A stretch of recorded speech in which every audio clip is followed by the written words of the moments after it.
Hey, what's up, yo? I know, it's been a very long hiatus between videos again, even though I promised I wouldn't take so long in between videos last time, but what can I say? I lied. Also, editing is hard. Anyway, today we're going to continue with the stories about my tattoos, and we're going to be talking about my wrist tattoos and my shoulder tattoos, which I don't really know how many to say they are. This is the part where everybody asks me like, how many tattoos do you have, and I'm like, I don't know. And that's because there's 8 stars on my shoulders, and then there's a flower on each of my wrists, so I don't really know how to count them. They could be 18 or they could be 2. So today we're going to go and say that they're going to be 2. Okay, flowers, stars. We're gonna start by talking about these flowers, which, yeah, I don't have a cute picture, I'm sorry, but I guess this will do. This will do. Yeah. Okay, so these are my pop art Andy Warhol flowers. There's actually an artwork from him with some flowers looking like this. I know they're not great, like the technique wasn't great, but whatever. I was probably like 19 when I got them. They're so funny looking that when I was teaching kindergarten, my kids used to say that they were lettuce, which was really cute. Now, these flowers represent how I think people perceive me.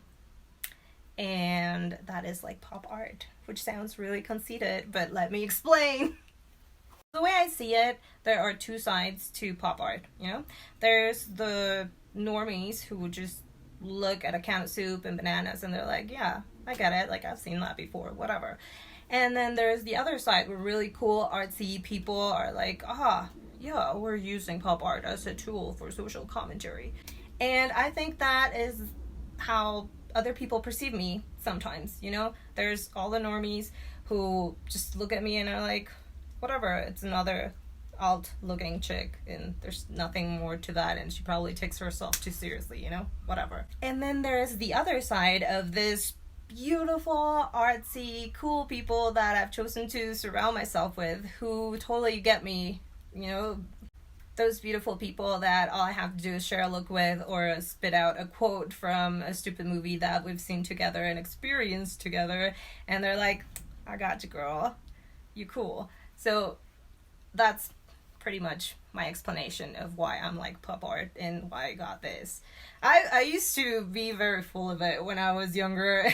And I was like, oh yeah, I'm super deep, so I'm going to choose this and that, and it's going to be like a commentary on how people perceive me and my sense of humor, which, by the way, when I was a kid, I wanted to be a comedian when I grew up, but that was just like a phase through elementary school. Yeah, but then puberty ruins everything.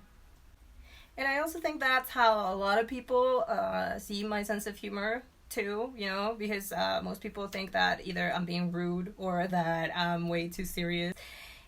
And that couldn't be further from the truth. Like, I do not take myself seriously. I just have this very deadpan type sense of humor where, I can also be goofy and like dorky and stuff, but that's not on purpose. That's not me trying to be funny. That's just me being a total dork every day. But yeah, when I'm trying to be funny, I'm more like serious, but I'm not. The second part of the video, we're going to talk about my stars now, that a lot of people have said really sweet things about them, so thank you guys. I don't even remember how I came up with, like, it's not really a design, but like the layout, I guess. But this also symbolizes something that as a child I wanted to be when I grew up, which was an astronaut. Of course, who didn't want to be an astronaut? Like, that's so weird. I don't know a lot of people who wouldn't. Now, when I was a kid, I wanted to be an astronaut, but when I was a child and I said that I wanted to be an astronaut, I didn't really mean I wanted to go to space. Because I had seen Event Horizon, okay? I didn't want that shit, like, happening to me, because with my luck, probably. So in my own, 7-year-old words, I said I wanted to be one of those astronauts who stay on Earth, which I guess I meant an astrophysicist. That also didn't happen. This video should be called All of My Childhood Dreams and How They Were Shattered. Okay, so that didn't happen either, but I'm quite the space nerd. And I do enjoy all of the documentaries. Like, I still watch them, not just when I was a child, but, you know, right now. And science was obviously my favorite subject. And when I became a teacher, my favorite thing to teach was the part of the solar system and the planets. And yeah, I had a blast. Like, it was so fun for me. And when we talk about my next tattoo, I'm going to tell you like how I explained the solar system to the kids, which was pretty fun. Like, I would get into it.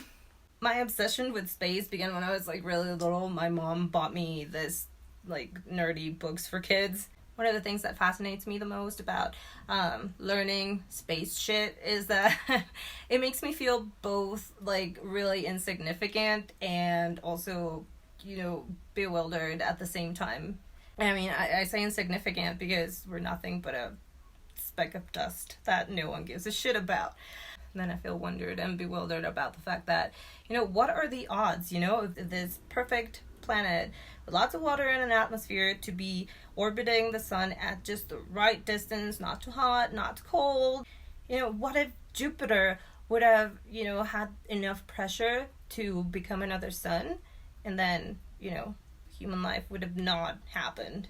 Or what if we didn't have a moon, you know, to regulate the seasons and whatnot? You know, there would be like lots of wind, we couldn't speak, probably, I guess. It's just theories, but, you know, it's really interesting and fascinating to me. Life as we know it on Earth, even though it's insignificant, it's also like fascinating. And that's it for today's tattoos and shattered childhood dreams. I'm not gonna promise that I'm gonna have the next video out like next week or soon or whatever. It's just gonna happen when it happens, and I hope it's a pleasant surprise for all of y'all. Yeah, I'm very inconsistent when it comes to like this type of stuff. Yeah, next time we're gonna talk about my back tattoo, and I guess this one, which looks like a bruise when it's like this. My bad. Again, you know, that was a bad experience with a tattoo artist, but we'll get into it when the time comes. Thank you for, you know, everything. Thank you for watching.